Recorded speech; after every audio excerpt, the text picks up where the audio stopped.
sahabat ATR BPN, ketemu lagi di podcast Kementerian ATR BPN. Kali ini kita bersama Wakil Menteri ATR BPN, Bapak Surya Chandra. Halo Bapak, apa kabar? Halo Ibu Yuli, Ya. apa kabar? Baik. Nah, seperti sobat ketahui, sudah 1 tahun ini kita memainkan publikasi terkait dengan Road to GTRA Summit di Wakatobi.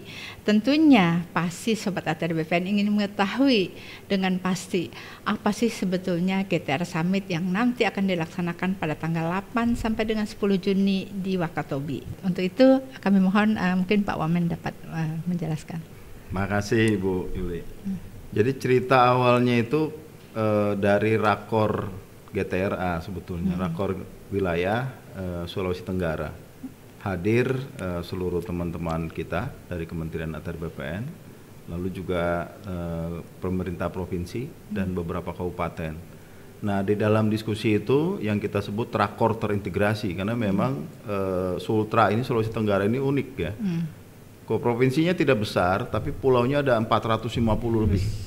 Dan masing-masing pulau itu dikaruniai Tuhan sumber daya alam. Yang luar biasa tentunya sebagian Pak ya? Kawasan hutan, sebagian masyarakat, banyakkan air. Jadi dia salah satu provinsi kepulauan gitu. Nah, yang unik di Konawe Utara di dalam cerita di waktu di Rakor itu cerita ada loh Pak di sini izin usaha pertambangan yang total luasnya itu melebihi luas kabupaten kami katanya. Jadi sambil bercanda orang BPN bilang nggak ada kerjaan lagi kita Pak, udah kekunci katanya gitu. Nah, terus kemudian kita gali dan dalam Rakor itu kita undang juga teman dari ESDM, kita undang eselon 1, hadir eselon 3. Saya memimpin rapat bersama gubernur dan rupanya ketika ditanya gitu, cerita semua Bu. Jadi teman-teman dari SDM cerita, teman-teman dari LHK cerita, orang BPN cerita. Nah, kami menyimpulkan rasanya memang pemerintah sendiri sebetulnya pengen ngobrol gitu. Ini situasi yang bikin semua nggak enak sebetulnya. Ada tumpang tindih, ada menghasilkan ketidakpastian, konflik yang terkait pertanahan dan pengelolaan ruang juga jadi tinggi.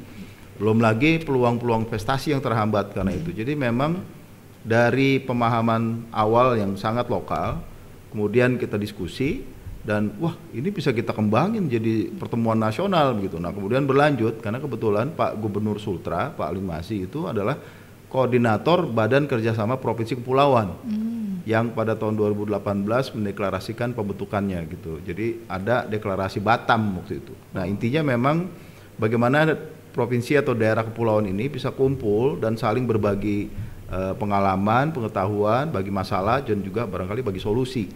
Nah, inilah sebetulnya awalnya, jadi berlanjut terus dalam prosesnya kita libatkan hampir semua ya. Jadi saya keliling-keliling ke beberapa menteri juga selain lapor ke menteri kita untuk minta masukan dan hasilnya kurang lebih seperti yang kita siapkan nanti di Wakatobi tanggal 8 sampai 10 Juni. Bertepatan dengan tanggal 8 itu Hari Samudra Dunia, tanggal 9 itu Hari Coral Triangle Bu, di salah satu titik ada segitiga imajiner di Asia Pasifik ini yang koralnya masih utuh, masih bagus, masih alamiah. Nah, titik satunya ada di Wakatobi. Jadi tanggal itu memang tanggal istimewa dan langkah kita untuk mulai mendiskusikan, mensinkronisasi, pemanfaatan ruang dan sebagainya itu bisa jadi awal yang baik saya kira nanti. Ternyata ngobrol itu penting ya Pak. Jadi ini ngobrol yang membuahkan sebuah hasil yang besar. Tentunya keren nanti kita tunggu aja ya Sobat ATR BPN. Nah, di GTR Summit ini kan mengambil tema ya. Kalau saya baca itu yang sudah dipublish itu pemulihan ekonomi yang inklusif dan berwawasan lingkungan melalui reforma agraria. Nah, harmonisasi tata ruang, pemberdayaan masyarakat pesisir dan kepulauan, lebih khususnya penataan pertanahan di ruang wilayah pesisir pulau-pulau kecil ya Pak. Ya. Mungkin bisa disampaikan Pak kira-kira tema-tema apa saja yang nanti akan dibahas di Wakatobi ini? Ada 3 tema besar yang kita bahas dan itu sudah dibahas sebetulnya karena ada serial diskusi, webinar, FGD yang namanya Road to Wakatobi hashtagnya. Dan barangkali Sobat ATR BPN sudah pernah lihat salah satunya, itu kita dokumentasikan, dikumpulkan dalam website namanya gtrasummit.id. Bisa diperiksa ya, gtrasummit.id. Sudah 21 dilakukan, minggu ini ada lagi 22 dan nggak tahu sampai berapa sampai nanti Juni. Nah, yang pertama itu sinkronisasi tata ruang, izin, kawasan hutan dan hak atas tanah. Kita tahu memang ada kawasan hutan, statusnya kawasan, tapi pemukiman masyarakat sudah banyak di situ. Ada yang kawasan hutan kan kadang-kadang berubah-berubah, kadang geser-geser. Udah gitu skalanya beda dengan kerjaan BPN. Kalau BPN 1:5.000, dia 1:200.000 gitu. Jadi skalanya kecil, sementara BPN sangat besar. Nah, jadi tumpang tindih itu niscaya terjadi. Lalu juga ada izin usaha pertambangan. Kalau dalam kasus Sultra banyak izin tambang begitu ya. Itu menimpa hak atas tanah dari masyarakat yang sudah existing. Dan ini karena ditiban izin tidak bisa ada pemeliharaan. Ini kita pingin selesaikan, dan itu juga yang Presiden sebetulnya mengarahkan ya. Evaluasi perizinan yang dipakai, atau yang tidak dipakai itu bisa diperiksa gitu. Lalu juga dipastikan memang ada pemanfaatan. Kenapa? Karena ruang sangat terbatas gitu. Jadi kesadaran yang ada adalah ruang sangat terbatas, karena itu butuh ditata, dikelola secara seefektif dan seefisien mungkin dengan prinsip-prinsip keadilan. Itu yang pertama. Yang kedua, untuk sinkronisasi itu efektif, kita butuh penataan aset. Jadi bagaimana hak atas tanah atau hak pemanfaatan tanah itu betul-betul dilindungi gitu. Negara hadir. Kita tahu ada totalnya resminya di Indonesia ini punya 16.056 pulau. Tapi baru sekitar kurang dari 24% yang terdaftar, yang tercatat, ada sertifikat begitu.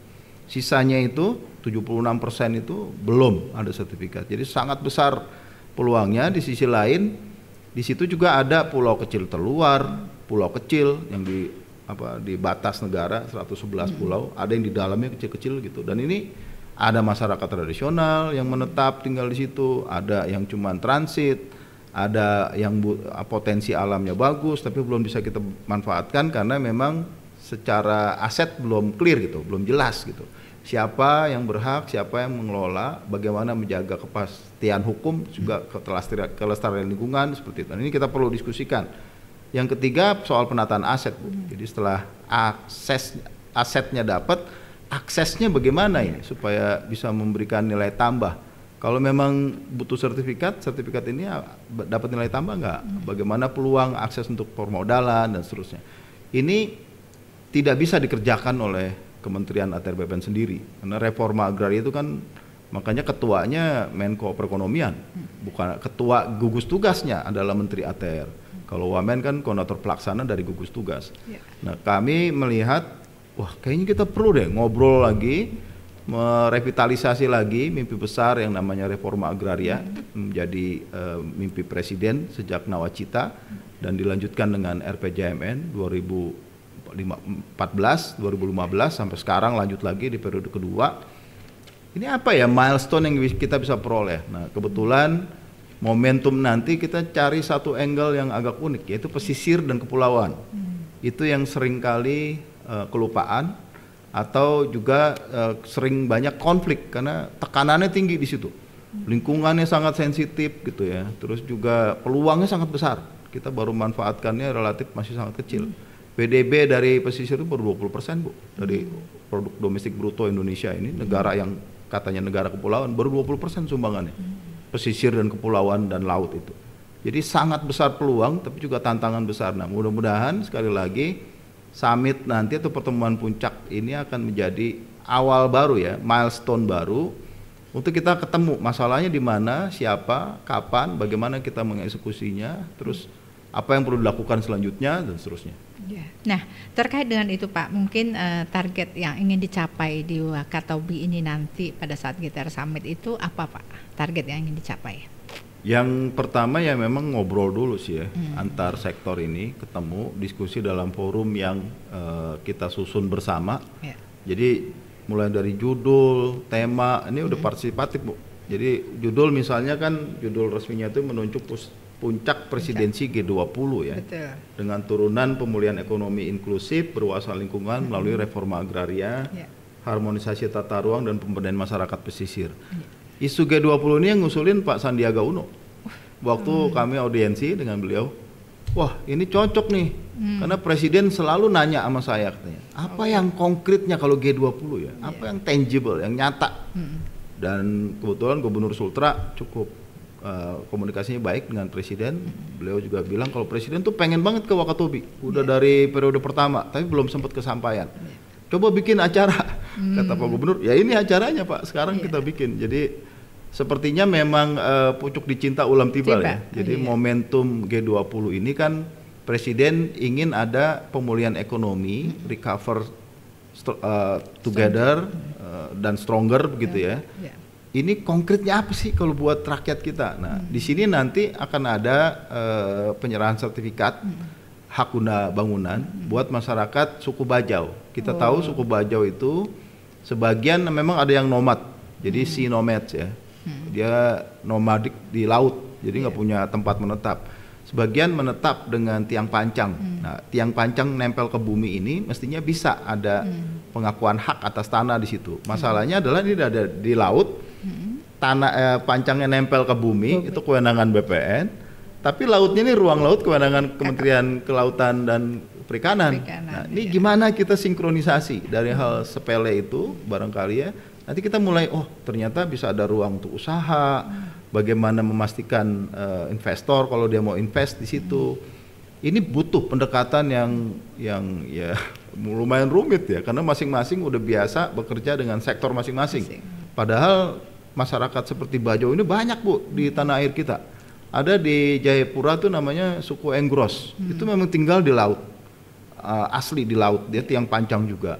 Ada yang tinggal di Danau Sentani, jadi Danau Sentani sudah terbagi-bagi tuh wilayah adatnya begitu. Nah kita nggak mampu masuk, negara seperti tidak hadir atau lalai begitu. Padahal mereka butuh akses, karena saya lihat karena kebutuhan akses di teman-teman masyarakat Bajau di Kampung Mola misalnya yang kami lihat di Wakatobi, itu dia uruk Bu. Tanah apa yang tadinya di laut dia bikin reklamasi secara amatiran gitu. Yang punya duit reklamasi, yang nggak punya duit nggak reklamasi. Jadi yang terjadi Kampung Mola itu ada yang daratan, ada yang bolong-bolong. Yang bolong ini jadi tempat sampah di sana. Padahal saya tanya sama mereka, sebenarnya apa sih yang dibutuhkan? Sebetulnya akses permodalan Bu. Jadi dia bikin sertifikat, karena BPN mewajibkan harus tanah dulu, dia reklamasi secara asal tidak mengikuti ketentuan lingkungan begitu, asal dapat sertifikat. Dan akhirnya yang terjadi sekarang banyak yang disita sama bank.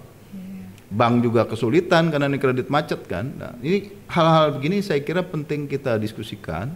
Barangkali kita bisa kasih hak di atas air itu yang sementara sifatnya hak guna bangunan misalnya. Tapi juga kewajiban untuk memelihara. Jadi ada hak dan kewajiban juga pembatasan, rights, restrictions, dan responsibility gitu ya kalau di prinsipnya BPN. Saya kira nanti itu akan jadi menarik ya diskusi itu. Kita udah ketemu Pak Menteri dengan Pak Menteri KKP, Menteri ATR dengan KKP. Udah ada kesepakatan, nanti akan dikeluarkan izin, di atas izin kita kasih hak begitu. Nah ini yang mudah-mudahan bisa diserahkan oleh Presiden langsung.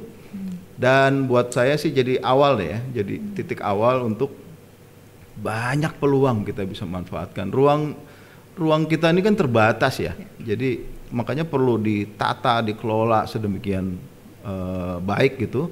Di sisi lain populasinya meningkat, manusia tuh terus bertambah, kegiatannya hampir nggak terbatas manusia Bu. Jadi apa aja bisa dikerjain sama manusia itu.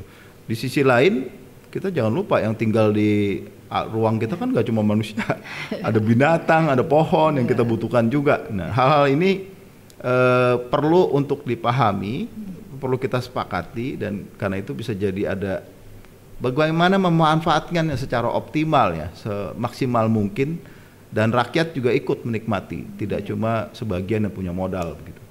Kalau suku Bajau itu memang nggak bisa hidup di darat katanya Pak. Kalau di darat masuk angin, sakit-sakit gitu. Jadi dia harus di atas air. Tetapi luar biasa pemerintah sudah ada. Jadi negara hadir seperti Bapak itu sampaikan memang sangat dibutuhkan sekali, karena tanpa keberadaan negara semua hal itu tidak dapat kita capai. Nah untuk itu Pak, apakah nanti setelah GTR Summit tadi sudah sampai apa yang ingin dicapai, kira-kira apa sampai di sini aja Pak ini? Memang tantangan mengerjakan program strategis nasional reforma agraria ini timeless Bu. Istilahnya timeless. Waktu itu Ibu dan teman-teman ATR BPN dan banyak kementerian terkait itu bekerja masa lalu. Jadi masalah yang dibuat oleh masa lalu begitu, masa sekarang dan masa depan sekaligus. Jadi tiga spektrum waktu itu dikerjakan barengan gitu. Karena itu tidak mudah. Karena itu kita perlu berbagi tugas supaya ketika nanti presiden ganti, menteri ganti, wamen ganti, siapapun yang ganti di sini itu masih terus berlanjut begitu ya. Dan barangkali nanti di summit saya membayangkan memang selain membahas masalah, kita belanja masalah, kita juga bisa mendiskusikan risikonya apa sih? Risiko apa yang mungkin muncul ketika kita mau melakukan apapun yang nanti disepakati begitu. Lalu ya perlu strategi monitoring risikonya itu gimana supaya monefnya apakah sudah on the track atau dimitigasi dengan baik, apa yang perlu disiapkan dan seterusnya seperti itu. Dan termasuk kalau nanti dibutuhkan perubahan regulasi, perubahan juknis antar kementerian, kita perlu bikin mekanisme kerja yang seamless ya, seperti pipa itu nempel gitu, nggak sambung-sambung. Dan ini bukan untuk mengambil kewenangan, KKP tetap dengan kewenangannya, ATR BPN tetap dengan kewenangannya, Kementerian ESDM tetap dengan kewenangannya, KLHK tetap, tapi kita punya bisnis proses yang saling terkoneksi gitu, yang seamless, yang nempel terus dan rapi. Karena pertaruhannya terlalu besar ya. Lingkungan kan ruang ini terbatas. Manusia terus berkembang, kegiatannya nggak ada batas. Belum lagi kalau ditambah potensi bencana jadi besar gitu ketika tata ruang tidak diperhatikan gitu ya. Nah ini kita berpacu dengan waktu sebetulnya. Di sisi lain ada peluang yang jadi terhambat. Orang mau invest karena tidak ada kepastian, dia nggak jadi. Masyarakat yang cenderung miskin karena tinggal di pesisir itu cenderung miskin. Memang pembangunan kita banyaknya orientasi darat nih, bukan ke pesisir apalagi laut gitu ya. Baru mulai di era Presiden Jokowi sepertinya. Itu butuh perhatian khusus gitu. Dan saya kira nanti di pertemuan puncak GTERA ini kita bahas itu semua, kita rumuskan bareng. Dan akan ada juga side meeting, pertemuan samping gitu yang dilakukan oleh para CSO, Bu. Kan Presiden udah beberapa kali ketemu dengan CSO, jadi saya dan teman-teman cuma melaksanakan arahan Presiden secara tidak langsung. Akan ada pertemuan nanti tanggal 8-nya di sana. Mereka akan membahas dari sisi masyarakat sipil kayak apa, masyarakat ya, LSM gitu ya. Pandangannya apa, mungkin kritis sama pemerintah, nanti kita ketemuin aja. Jadi semua ikut partisipasi karena kalau sekarang ini road to Wakatobi.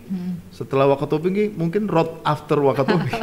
Kita bisa bikin kan masih ada beberapa tahun ya pemerintahan ini bisa ada evaluasi, bisa ada menemukan tantangan dan peluang baru nanti. Saya selama jadi wamen saya siap bantuin ya. Artinya memang ini kerjaan yang berkesinambungan, estafet gitu. Artinya tidak bisa diselesaikan oleh satu menteri berikutnya, presiden berikutnya dan seterusnya begitu. Terima kasih Pak Wamen tentunya karena kita dibatasi oleh waktu, kita akan kembali Pak karena kami sangat tertarik itu nanti nextnya gimana tuh road after Wakatobi. Kita tunggu nanti juga hasil-hasilnya. Baik Sobat ATR BPN, terima kasih sudah hadir bersama kita di sini. Wawancara yang sangat menarik bersama Wamen kita Bapak Surya Chandra dengan waktunya yang begitu padat. Jadi kita sangat beruntung beliau berada di tengah kita. Selamat siang, sampai jumpa next lain waktu. Terima kasih. Ya.